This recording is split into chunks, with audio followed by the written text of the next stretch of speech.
আজকে জাপানে খুব ঠান্ডা। খুব ঠান্ডা মানে এই নয় যে ৭, ১০, ২০, ১৫, ১৪। আজকে এখানে temperature ৩ degree, not a matter of joke. এখনো অবধি আমি কিছু খাইনি। আমি কি খাবো সেটা আপনাদের সঙ্গে শেয়ার করব। এই দেখুন, এখনো অবধি কিছু আসেনি এখানে। তাই আপনাদের সঙ্গে একটু শেয়ার করছি।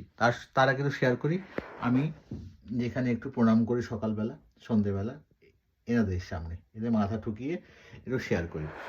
আর সেই জায়গাটা একটু আপনাদের দেখাই। আর কোথায় কি যাচ্ছি আমি, দেখুন এই জায়গাটা। একটু লাইটটা অন করলাম। লাইটটা অন করে আজকে কি বানিয়েছি সেটা একটু শেয়ার করবো আপনাদের সাথে।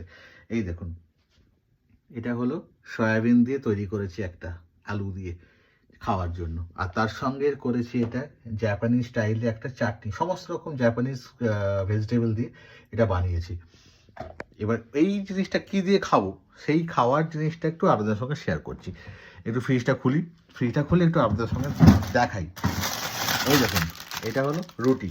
এই রুটিগুলো সুন্দর করে ভালো করে বানাবো, বানিয়ে খাবো। এটা খেতে পারি। আর তার সঙ্গে এটা করবো আরেকটা, যেটা আছে ডালপুরি। ডালপুরি আমার খুব ফেভারিট। শীতের সময় ডালপুরি না হলে কিন্তু শীত জমে না। সেই জন্য আপনাদের সাথে শেয়ার করলাম একটু। আর কী খাবো সেটা ডিপেন্ড করবে একটু বাদে। কি খাবো না খাবো সেই জিনিসগুলো একটু আপনাদের সঙ্গে শেয়ার করব। আর কালকে কি বানাবো সেটা আপনাদের একটু জানিয়ে দিই, দেখিয়ে দিই যে এই সবজিগুলো আছে, সবজিগুলো দিয়ে একটু তৈরি করার চেষ্টা করব। Thank you. আজকে মনে হয় খাবো ডাল পুরি। পরে এই ভিডিও পরে আমি আপলোড করব। Thank you so much. ভালো থাকবেন সবাই। Tata, good night.